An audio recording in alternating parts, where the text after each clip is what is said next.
Seasonal changes వల్ల ఒక్కోసారి జలుబు దగ్గు కూడా స్టార్ట్ అవుతూ ఉంటాయి. ఇవి రాకుండా ఉండడానికి ఇలా చేసి చూడండి. రోజు తులసి బెరడుతో కషాయం చేసుకొని తాగండి. ఇలా చేస్తే ఇందులో రోగనిరోధక శక్తి ఉండడం వలన జలుబు దగ్గు రాకుండా ఉంటాయి. ఎండలో ఎక్కువగా తిరగడం వలన స్కిన్ ట్యాన్ అవుతూ ఉంటుంది. అయితే ట్యానింగ్ పోవడానికి ఈ చిట్కా: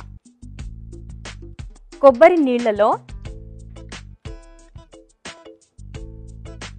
కొద్దిగా తేనె కలిపి మీ స్కిన్ పైన మసాజ్ చేయండి. ఆరిన తర్వాత కడిగేసేయండి. ఇలా చేస్తే ట్యానింగ్ పోతుంది. స్కిన్ చాలా హెల్తీగా ఉండడానికి రోజు మీ డయట్లో ఆకుకూరలు తీసుకోవాలి. అలాగే వ్యాయామం కూడా చేస్తూ ఉంటే మీ స్కిన్ ఎప్పుడు హెల్తీగా ఇంకా గ్లోయిగా ఉంటుంది. స్కిన్ ఎప్పుడు ఫ్రెష్గా ఉండడానికి ఒక మైల్డ్ స్క్రబ్: రోజు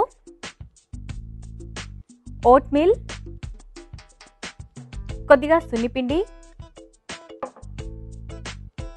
కొద్దిగా నిమ్మరసం ఇంకా గ్లిజరిన్ కలిపి మీ స్కిన్కి మసాజ్ చేసి ఆ తర్వాత స్నానం చేయండి.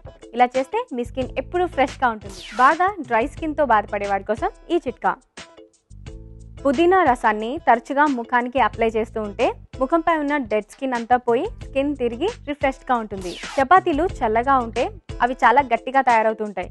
వాటిపైన కొద్దిగా నీళ్లు చల్లి ఆ తర్వాత వెయిట్ చేస్తే అవి తిరిగి మృదువుగా తయారవుతాయి.